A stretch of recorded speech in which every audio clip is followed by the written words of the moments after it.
Afternoon and welcome to TLP. I am Professor A, and this weekend I have been mostly watching Glastonbury. Joining me is Professor Dogger, and on the other side of the world, Professor J. How are things on the other side of the world, Professor J, and what is today's chord and or scale? Things is good. Today, chord and or scale is correct. It is a scale. Today we're going to do... How did you know? Today, top of my mind is the whole tone scale. So rather than the kind of, let's say, standard Western scales, the whole tone scale goes tone, tone, tone, tone, tone. So it's a hexatonic scale. And the reason I was thinking of it is because a lot of Lana Ray, what's her name? Lana Del Ray, Del Boy. Yes. A lot of her films are sort of cinematographic or filmic, and it's the whole tone scale is often used in films for sort of like spooky sound. So I often think of that. And if you want a chord to go with it, it's interesting because as opposed to, for example, a major scale, which gives you, let's say, E major, F sharp minor, G sharp minor, A major, B major, C sharp minor, D sharp diminished E, you get all those different chords. With the whole tone scale, you just get two chords. So you, for example, if we were playing a whole tone scale in A, you would get A augmented and B augmented. That's the only two chords you would get.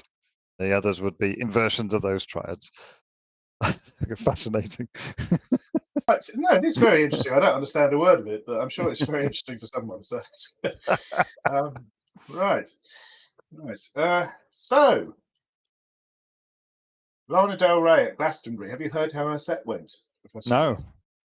Oh no! Didn't she come on late because she didn't want to put a dress on or something? What happened? No. Well, she said, "Sorry for being late," which was half an hour late, and she said it was because her hair took all day to do. But I think that might have been a joke, and everyone's missed that. But anyway, yeah. So the Glastonbury cut her off 8 songs before the end of her set. So was she late? Was there like the previous band and then just a big gap? Or the previous guy was half an hour late as well, but no one seems to have mentioned that. So she was half an hour late. She came on at 11, I think, and they cut off the power at 12. Despite the fact Fatboy Slim was bagging it out till about 1, much higher volume, I presume. So it's no idea about that, but it was a pity. It was, to my mind, the show of the weekend. The Guardian agreed with me. The Guardian, she said she never trust again, gave it a 5-star review, even with the ending as it was. And yeah, who knows? It's also not appeared on BBC iPlayer like every other headliner and major artist has, presumably because of that being cut off. So yeah. Which songs did she play? Well, lots of them, but 14 I think she got through. I'm not trying to think which ones that we've covered were on there. She did Born to Die, which we reviewed. Arcadia, which we're going to do next week. What else did we do? We did Body Electric. Did video games a cappella with the crowd after the power was cut. And I can't remember what the other one we looked at was. Oh well, never mind. The last thing she said before her microphone was cut off was skip Venice, so we were going to get Venice B, but didn't. So yeah, bit sad that. I thought it was a fantastic show. It can be obtained if people want to. It is on the internet, I will say that, but it's not on the official iPlayer page. So anyway, yes. Also, they said in that review, The Guardian, that she is the 27th, has the 27th most streams of indie artists on Spotify, which is a lot. Wow. When you consider all the bands that aren't still going or are on there, let alone the ones that are still going. really quite high. I was surprised it was that high. Yeah. Think about it. Shall we talk about tattoos? Okay, I wasn't going to, but yes, certainly. Why not? What tattoos has Lana Del Rey got? Do you happen to know? Well, I know about the Nabokov Whitman one we mentioned while reviewing Body Electric. Other than that, I don't know. And where are those tattoos? More interesting. The one I know about is on her arm or shoulder somewhere. I Yeah. don't know about the others. So Okay, so she seems to like hand tattoos. So on her left hand, she's got paradise. On her right I hand, thought you meant tattoos of hands. So I thought you were saying on her left hand, she's got a right hand tattoo or something. yes, on her left hand is written paradise. On her right hand is written trust no one. On her left hand is an M, allegedly for her grandmother Madeleine. She's got Die Young written on her right finger. Nabokov Whitman, as you said, on her right forearm. And Chateau Marmont that we mentioned Oh, yes. in other episodes on her left forearm. She's got Nina Billy on her left collarbone. That's not a person, that's two persons. That's Nina Simone and Billie Holiday. Oh, And then on her right collarbone, she's got Whitney Amy. After Whitney Houston and Amy Grant. Amy Winehouse. Amy Winehouse. Yeah. Never rated her much myself. But anyway. There we go. That's all I know about her tattoos. Well, that's more than I knew. There you go. There we go. Right. So the song we were going to start with today, we're only doing 2 songs today, by the way, as we only had a short session available. So unfortunately, this will stretch into a 4th episode. And if you like, I can carry on and do a 5th and 6th because I know how much everyone's enjoying this. But no, we will end after the next episode. So we are now going to do White Dress, which is the first track on her album, Chemtrails Over the Country Club. How long is it? I have no doubt that you're going to tell me. It's probably about 5 minutes 20, I'd have thought. Pretty good. It's 5 minutes 47. But part of that, a good 2 minutes at the end of that, is a jazzy drum solo, isn't it? Pretty much, with some other noises, but the lyrics stop about 3 minutes 30 mark. And out. Not many lyrics. Right, should we dive in? Yes, let's. Okay. Sun stare, don't care with my head in my hands, thinking of a simpler time. Like Sun Ra, feels small, but I had it under control every time. I'm going to stop Right. there because that's a good place to stop. What do you know about sun stare? Sun staring, stone gazing. It's not good for the eyes, right? No, it's very, very bad for it. But some New Age groups have espoused sun gazing as a way of centering the soul. Really? Yeah, I mean, I guess if you've gone blind from sun gazing, your thoughts going to be eternalized, aren't they? So Yeah. I certainly wouldn't recommend it. And Professor J is a doctor. He doesn't. So there you go. There we go. So I think this is the first line is her in the present day, and then the rest of the song is a recollection. So staring at the sun, possibly. Clever. Not caring about life or whatever, got her head in her hands, which implies sadness, thinking of a simpler time, so just thinking back to the rest of the song. And who's Sun Ra? Sun Ra? Well, I thought you were going to tell us he was the Egyptian god of the sun, but yeah, Sun Ra, who lived from 1914 to 1993, was an experimental jazzist who actually claimed to be an alien sent from Saturn in order to bring peace to the earth through his jazz. Really? Yeah. No, I really did think it was the name of sort of an Aztec. No, it is Egyptian. Ra was, yeah. Yeah, but he wasn't called Sun Ra. He was just it's like I think or something. I think I was thinking of the mysterious cities of gold. Weren't Oh, they looking that for was some? El Dorado, I believe. Yeah. Oh, no, that was a cartoon with a great theme tune. Yeah. Not that I can remember it in the slightest, but I remember it was great. Looking for those mysterious cities of gold. It went. You do a vague cover version of it at one point. Maybe, probably. I think you might have done, yeah. Oh, I did. I remixed it. Yeah. I remixed it. Yeah, I remember having that somewhere. It was quite good, actually. Yeah. Wow. Anyway, Sun Ra wasn't particularly well known outside modal jazz circuits while he was alive, but has sort of, as many artists do, become sort of revered in those circles since his death in 1993. He had a collective, which I believe is what a jazzist calls his band, called it the Orchestra, as in Noah's Ark, presumably. And that's pretty much all I know about Sun Ra, but that's who he's being referred to here anyway. Why has she chosen him of all people?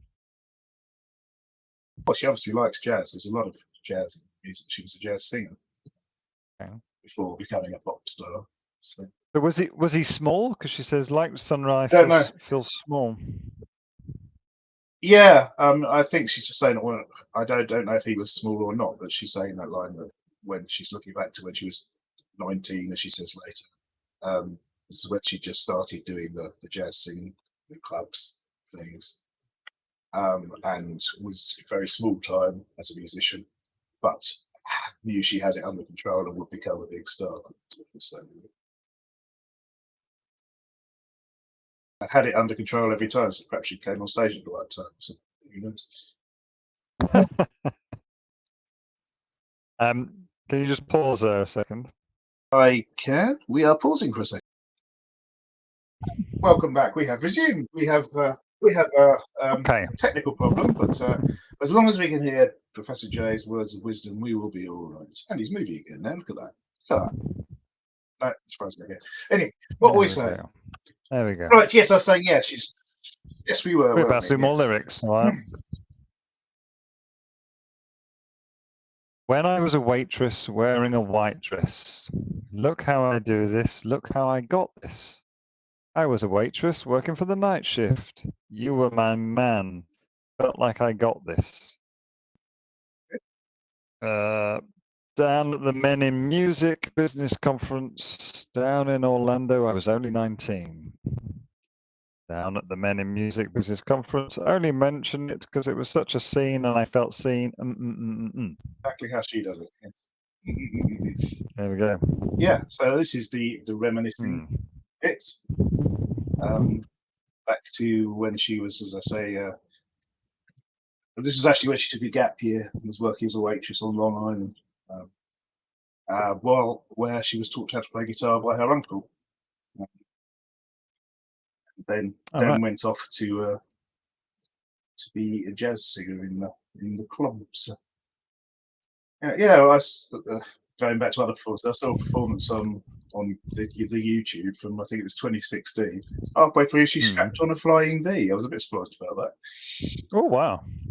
Didn't give it the power riffs or anything. Just did a little bit of finger picking. But so not entirely the usual tool for that.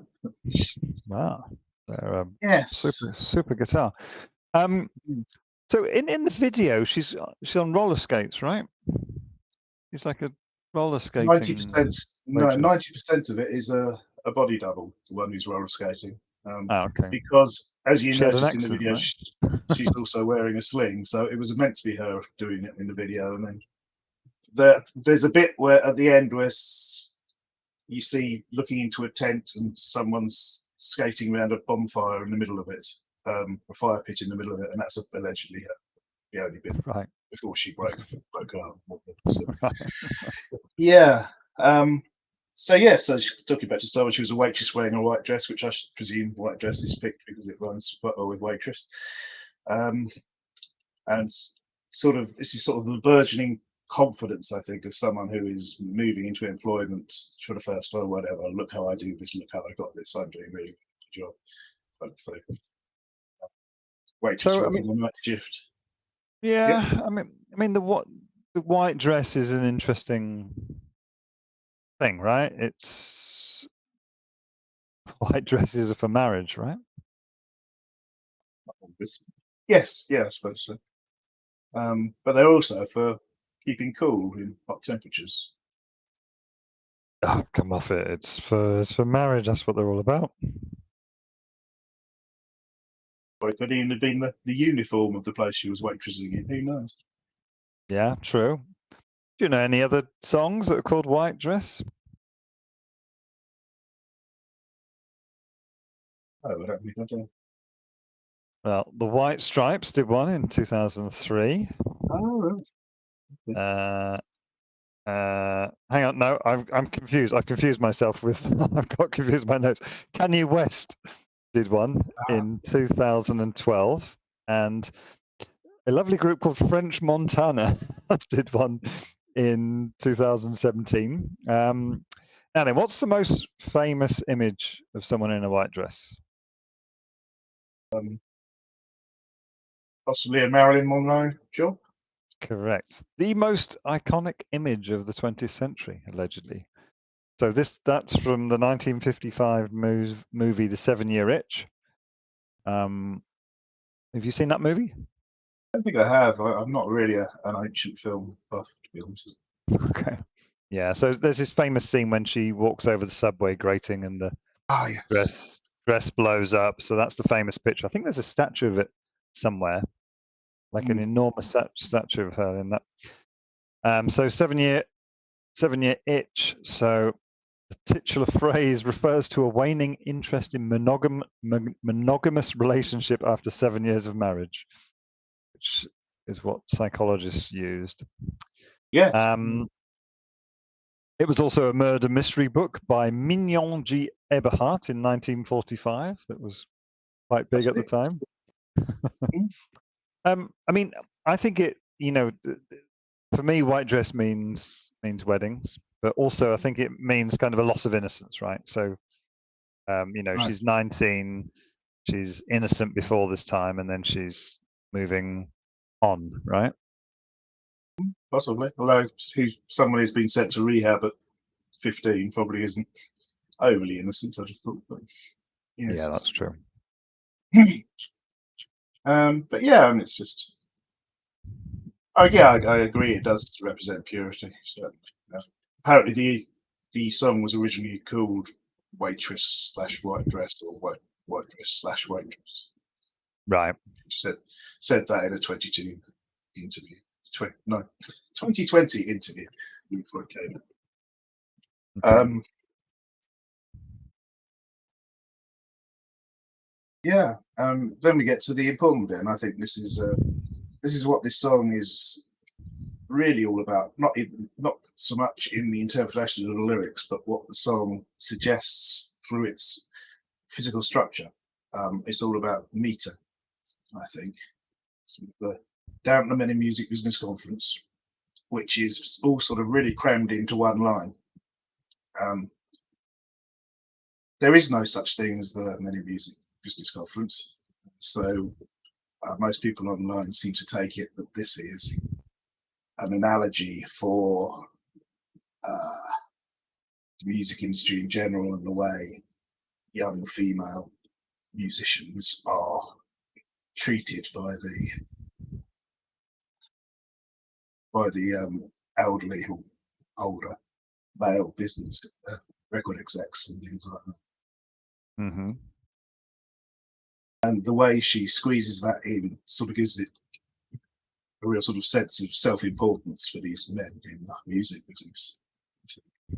Whereas the rest of the songs are sort of laid back and stretched out. So she was just out. It's the contrast between the two. I think.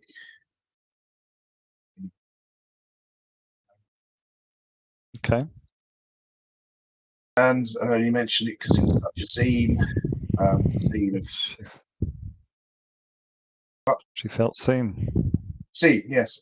Yeah, getting attention from the people involved in the music industry, I presume. Yeah. Okay, let's go for some more lyrics. Verse 2, I guess. Is it verse? Not really. Summer sizzling, listening to jazz out on the lawn, listening to White Stripes when they were white hot, listening to rock all day long. Yeah. Again, it's the recurring images of summer and heat.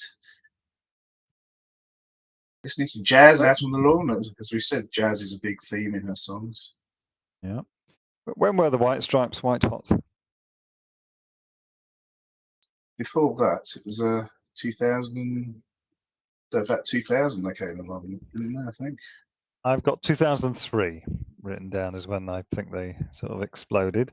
So she was born in 1985, so that would have put her at 18, 19. That's about right. Yeah. So just before this, the year before this is set, yeah.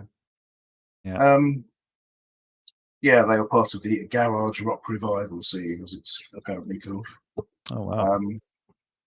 A rock duo, yes, Jack White and Meg, wasn't it? White. Yeah. It's strange because no one really knew whether they were siblings or married. I don't know how that came out. Is that still the case? I don't know. I haven't heard anything about them in a long time. He's got a signature guitar from somebody. It's this crazy 4 pickup thing. He plays these really wacky guitars. So he likes these sort of lo-fi old stuff from the 60s that are notoriously difficult to play.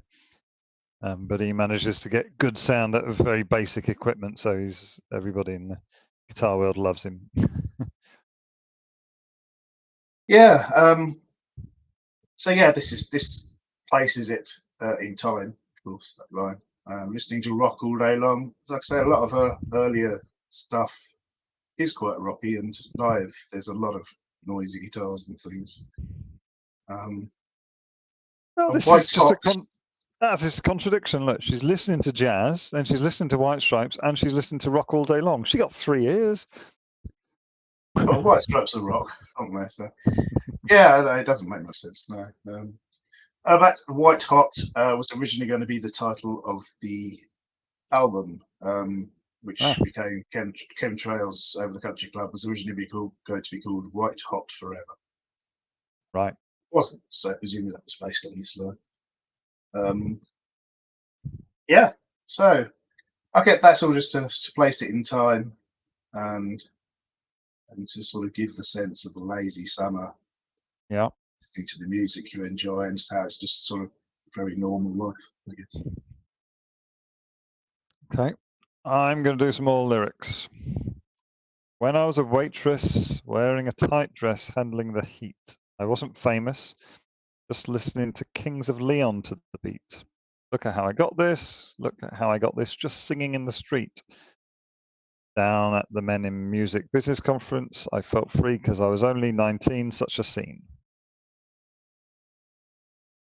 So, Kings of Leon, who are they? This is another acclaimed rock band formed in 1999. Now, it says here, according to people on the internet, their music style is commonly referred to as southern rock with some blues influence. Yeah. But nothing I've heard by them I would call southern. Yeah. I haven't heard much of them. Wow. There's that. The big one is Sex on Fire, which was released in 2008. But they kind of big at the same time as the White Stripes. 2003, they first got big. Do you know it's 3 brothers? They're formed in Nashville. It's 3 brothers and a cousin. So they've all got the same name. So, same first name as well. Same surname. So yeah, I mean, she's not saying much, is she? No, I really picked this song because of the way it sounds. So, okay. Obviously, we're not allowed to convey to the audience unless you want to do an a cappella version. We get told off for that as well. Well, we'll get onto how it sounds in a minute. Let's crash through some more of these lyrics. Summer's almost gone. We were talking about life. We were sitting outside till dawn. I would still go back If I could do it all again, I'd fly. Because it made me feel like a god. Somehow it made me feel like a god. Well, the lyrics I had said if I could do it all again, I thought rather than I'd fly, but I Oh, okay. not particularly important. There could be a reference here to a song by The Doors, Summer's Almost Gone. I don't know that one. No, I didn't know it till I saw it mentioned on the interwebs and then looked it up. But again, it's just about the pace of life, isn't it? It's not having the expectations of you that you probably do now as a major rock star. Yeah. Talking about life sitting outside till dawn, I'd still go back to that if I could. Yeah. I'm not sure why it would make you feel like a god, but wow.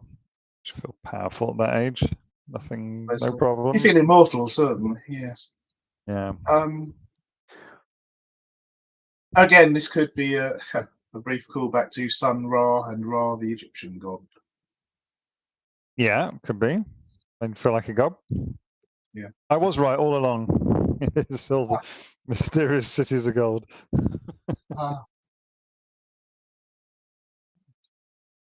Yeah. Okay, so more lyrics. I think the only other lyrics are the finer ones. It made me feel like a god. It kind of makes me feel like maybe I was better off because it made me feel like a god. And that's and perhaps a dissatisfaction with the. It's like the grass is always greener. Phrase, isn't it? The grass is always greener on the other side, and be careful what you wish for because you might get it. Yeah, exactly. And I'm sure there are wonderful things about being an internationally acclaimed musician, but there are also probably a lot of annoying stuff you really don't want to do. So you said you chose this one because you liked singing. Did you say? What did you like? Sound. The sound. The whole overwhelming sound of it. I have to come clean. I hadn't listened to this album. I'm a pretty big fan of LDR, I would say. But I hadn't actually listened to this album. I completely missed it coming out until I heard this song on the closing credits of a program by Frankie Boyle, the Scottish comedian, which seemed a bit out of place, I thought. But I thought, oh, that sounds great. Who did that? And I looked it up. And then I listened to this album, which I completely missed. And she actually brought out 2 albums that year, which is a bit much, I'd have thought. But yes. So. Can I give you my 5-word review of this song? Oh, is it going to be bad? Yes. I've got it. Annoying, breathy, high-pitched singing. Okay. Then she doesn't like it much either. Yeah. No, seriously, she told Mojo magazine that the way she sounds in the chorus is not great. Yeah, I'm with her. Oh, I like it.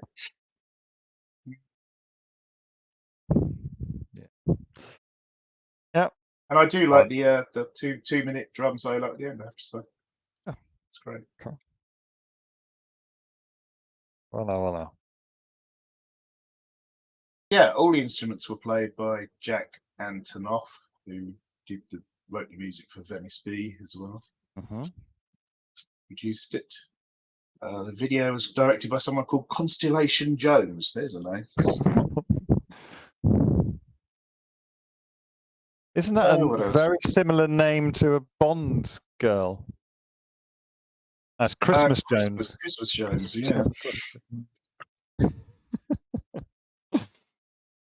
Yes. All right, I say let's go on to the next one. Okay, sorry you didn't like that one. Right. Okay. The next one is the title track of the album.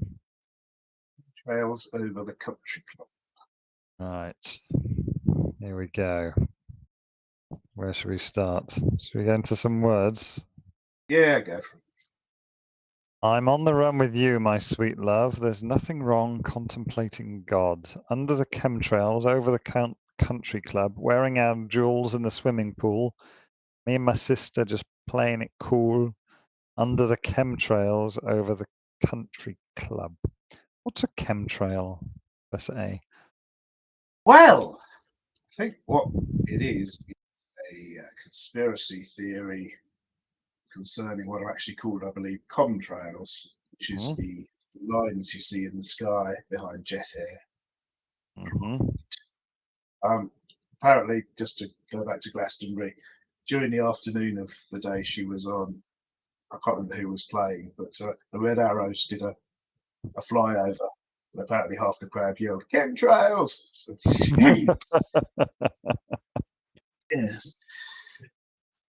yes. So there's a conspiracy theory that these trails are being, well, the chemicals they're emitting are doctored by the government to mind control the public, which is just not on, really. It's not cricket, is it? Yes. Yes. So what does she mean then when she's saying there's chemtrails over the country club? Have you watched the video? I have. Isn't it that poop crazy? It's brilliant. Just caught myself. Yeah, I like this song. The video is amazing. I mean, should we talk about it now? Yeah, go for it. Yeah. All right. So it starts. Go on. You go for it. No, you go. Well, I mean, they're kind of hanging out at the country club, a sort of swanky place where the rich types go. Isn't she like in that swanky car at some point, and the red classic Mercedes? Yeah. Yeah, that's it. They're sort of twiddling along in the car. Very typical Lana Del Rey Americana sort of stuff. Very, wearing and then 50s clothing. Classic Lana Del Rey. Nothing to see here. Get ready to turn it off because it's 5 minutes 40. This one. Suddenly, as you said, it goes bat poop crazy. When suddenly her and her girls, her sisters, she mentions, they all go a bit crazy, werewolfy. They go very werewolfy, and it's kind of sexy werewolfy. Yes. And they do all sorts of bloody werewolfy sexy things. I think there might even be vampire werewolves. Yeah. And this all happens after a tornado comes in, sort of in a. And that's right. Yes. Wizard of Oz style. Yes. Yeah, it's just brilliant. It's amazing. Really the good. song is very melodic and quiet, and just doesn't go with that at all. It works very well. So I guess the most of the body of the song is sort of the perfection of life, and everything's great, and you hang out with your friends, and you go to the country club.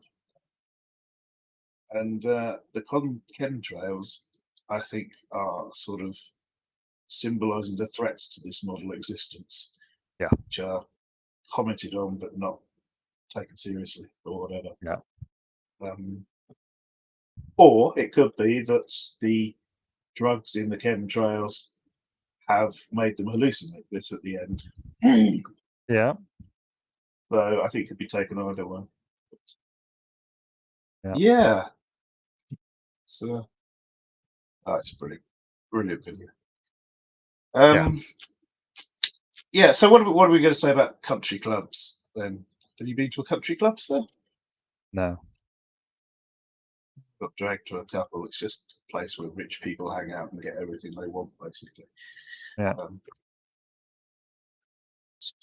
Sporting things, tennis, swimming, bars, and one of the ones I was dragged to with my father when I was little had its own cinema.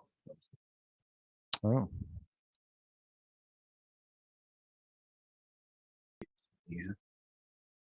But I think in this song, it's not just referring to that, although that's what you see in the video, obviously. but I think it's sort of referring to the country club as the accepted, wonderful, safe mode of life that could be under threat. Yeah. Yeah. Yeah, and we'll hear a bit of that in the next few words, so let's dive into them. Take out your turquoise and all of your jewels. Go to the market, the kids' swimming pools. Baby, what's your sign? My moon's in Leo. My Cancer is my sun.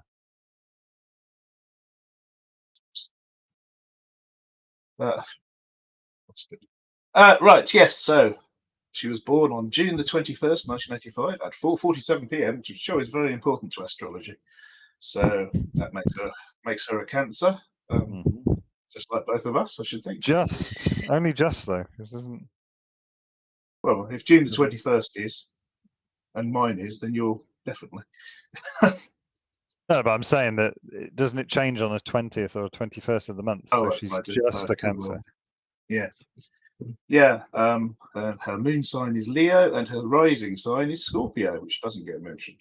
I don't know what that means. Scorpio rising. Haven't got a clue. I think there was a film called Scorpio Rising. There was. Yeah. There really was. Yeah. I think my Cancer is Sun could also be referring to skin cancer. Ah, yeah. From all these people lying out under the sun all day at the country level. What's this turquoise thing? Turquoise is a type of jewel, isn't it? A type of gemstone. Yeah. It's a blue. I don't know if there's any specific. Is it the birthstone for June? Not the Marvel. Don't know. No. Pearl. July's ruby. No, I don't know why. Unless the person she's singing it to has turquoise as their birth sign, it's obviously reversed. So yeah. And then it's anyway. Other than that, there's a normality of going to the market, pick up the kids from the swimming pools or whatever. Yeah, all that jazz. All that jazz. Yeah, and this sort of banal conversations about star signs, right? Yes. And then it kind of changed. The next lyric's a bit different, right? So you won't play, you're no fun.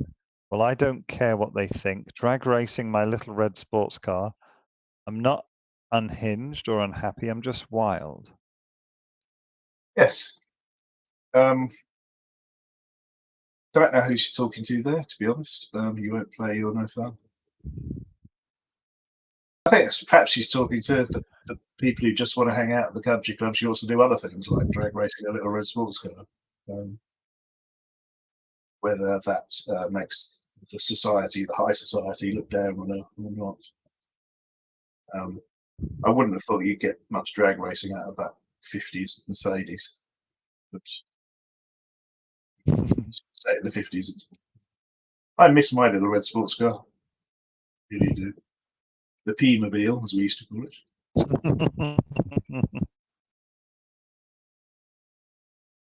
Yes. I'm not unhinged or unhappy. I'm just wild. Well, this is again contradicting quite a lot of her interviews and other lyrics, where she has said she's crazy. She has said she's unhappy. Now she's saying she's just wild, but her definition of wild isn't great, to be honest. In the interview she gave about this, she told Annie Mac from BBC Radio 1, if I go to the Brentwood Country Mart barefoot or whatever, I'm not insane, I'm connected to the earth. I think people are having to reevaluate what is strange and not strange. That's about as wild as Theresa May running through the wheat fields. That debacle. So, I mean, there was that other song where she was it the Born to Die, where she was. I interpreted that she was trying to be wild to please her man. Yes. Said wild. Yeah. Right? Yeah. She definitely said she was insane in it. Yeah. All right, more But lyrics. no, I'm going for. hold on. Ah. Going too quickly. Red, of course, is a bold colour for the little red sports car. So being bold and not advertising, I don't care what they think. And she's mentioned insanity, as we know before. Ride, she says, I'm tired of driving till I see stars in my eyes. What I've got to do to keep myself sane, baby. So I'm just riding. And on the NFR track, hope is a dangerous thing for a woman like me to have, but I have it. She sings, don't ask if I'm happy, you know that I'm not, but at best you can see I'm not sad. So I don't know what the difference is between being not happy and being sad. Who knows? Doesn't seem to agree with the I'm not unhinged or unhappy. Yeah. Who knows? Anyway, you can carry on some more lyrics, maybe. I'm on the run with you, my sweet love. There's nothing wrong contemplating God. Just did that one. No, I didn't do the I'm on the run with you, my sweet love. There's nothing. That's the first verse. Oh yeah, you're right. I've done that. Okay. So here we go. More new lyrics. Meet you for coffee at the elementary schools. We laugh about nothing as the summer gets cool. It's beautiful how this deep normality settles down over me. I'm not bored or unhappy. I'm still so strange and wild. Yeah. I don't know why it's elementary schools. There's definitely an S on the end. So someone suggested on the internet this could be a reference to Alcoholics Anonymous meetings, which are often held in school halls and things, and they obviously serve you coffee. All right. So that could well be that. Just meeting up with your friends for a coffee. It's just a normal life thing. Nothing as the summer gets cool. She talks about summer fading away in Venice Beach, certainly, and several other things. Nothing gold can stay. Yeah. Reference.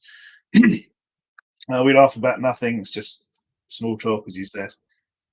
Nothing deep. But then she describes the normality that's settling down over her, which is basically conforming to society, I guess.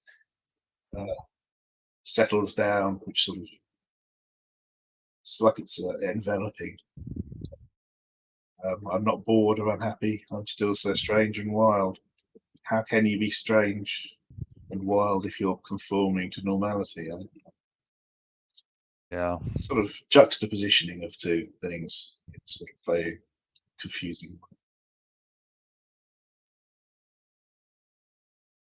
Yep.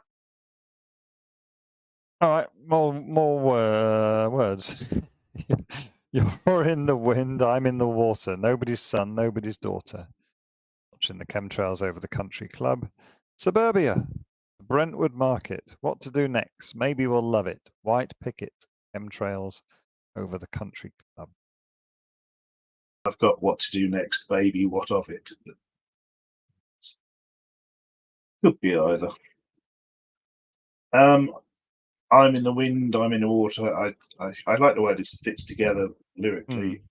Sound wise, I'm not entirely sure what I'm in the wind, I'm in the water means. I mean, it could be referring back to things like Mariner's apartment complex, where she's talking about people being lost at sea.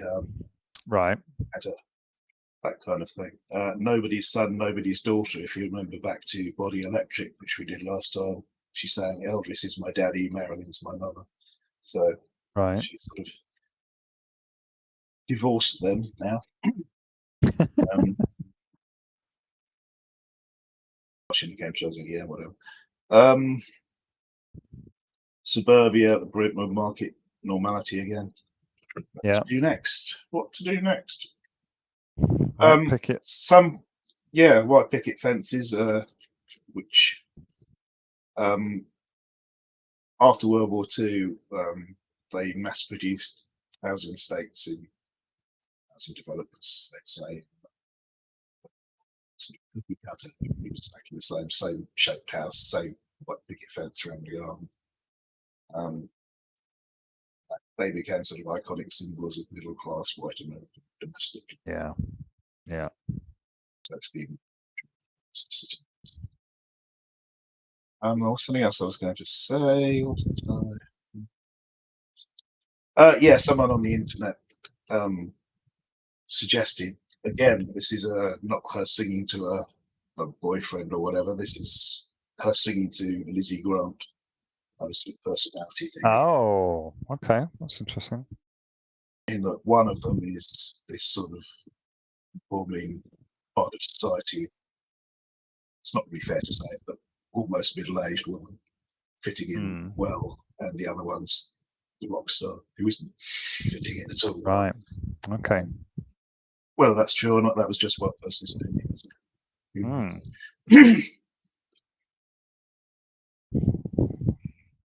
Okay, I'm going to do some more words. My love, washing my hair, doing the laundry, late night TV. I want you on me, like when we were kids, under chemtrails and country clubs. It's never too late, baby, so don't give up. Yeah, I've got I want you only rather than on me. I think it is only in this case. I think it's again talking about monogamy, which she sort of aspires to in several songs. What is her status? Well, from that point of view, she was engaged, possibly up until the Glastonbury performance, where she changed lots of lyrics about basically saying, "I don't want my boyfriend anywhere near me anymore," or something like that. Oh, wow. So, whether that was the cause of her being late on stage or not, I don't know. But there are rumours she's no longer engaged, so who knows? Oh, wow. Okay. But certainly has no children at the age of 37. I think we'll mention that again when we get to the last song we're going to do next. Right. Yeah. So again, it's more kind of suburbia stuff, right? Washing my hair, doing the laundry, late night TV. But then she's kind of, like you said, I think what you said about the sort of this split personality between Lizzie Grant and Lana Del Rey is that's I'm going for that one. Yeah, I think so. Yeah, like when we were kids, under chemtrails. Well, obviously they were kids at the same time because they're the same person. So, I don't know. I think it's a bit strange. Under chemtrails and country clubs, so they were under a country club. I suppose if you're dragged along to one as a child, then you're under it, I guess, in some ways. Yeah. Under its auspices, maybe. It's never too late, baby, so don't give up.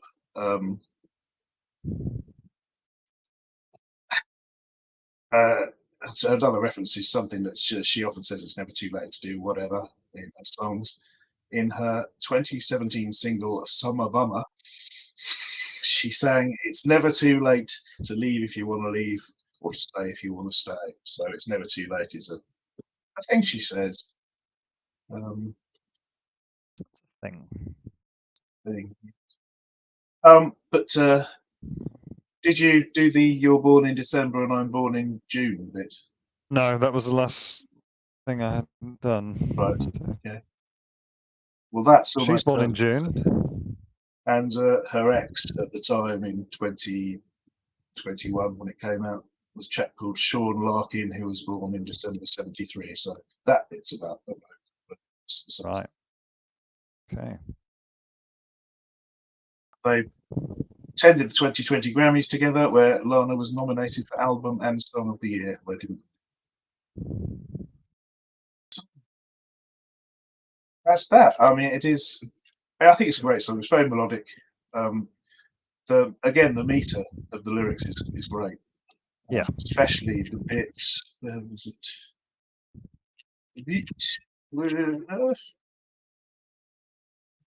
Find it. Not find it. Oh well, there's a bit that's especially good meter-wise and fits in really well, but I know I can't find it. I'm just too tired for this. the video is a banger McSmanger. It's so good. Yes, it is. Yeah, the bit I was liking the meter of the way she fits into the same scheme as the previous lines is, it's beautiful how its deep normality settles down over me, which is in one line. That bit especially fits in beautifully.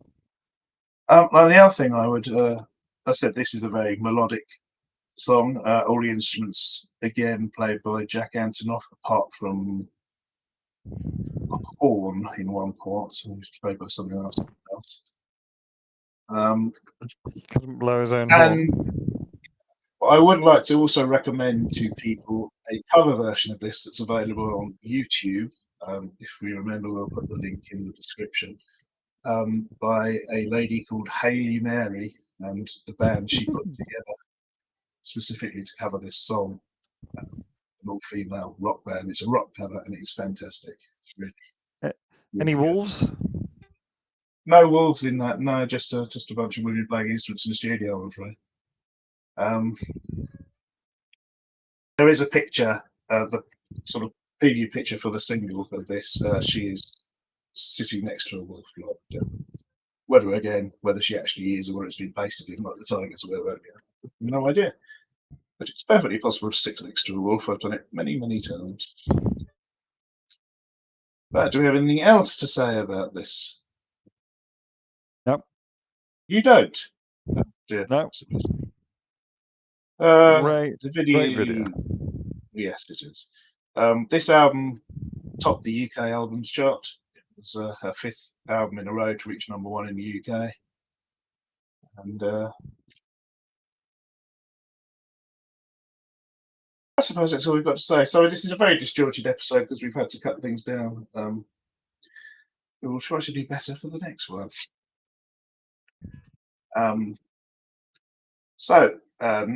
Episode 12, part 4, we will finish off Lana Del Rey with the songs Arcadia and Did You Know There's a Tunnel Under Ocean Boulevard, spelt Boulevard in the title track. So that's something to look forward to, isn't it? I'm sorry if Professor Dogger hasn't contributed much. As you can see, her ear is listening to us on the screen. But hopefully she will have something to say about the next 2 songs. So please give us a like and subscribe, and we will see you shortly. Farewell. Bye-bye.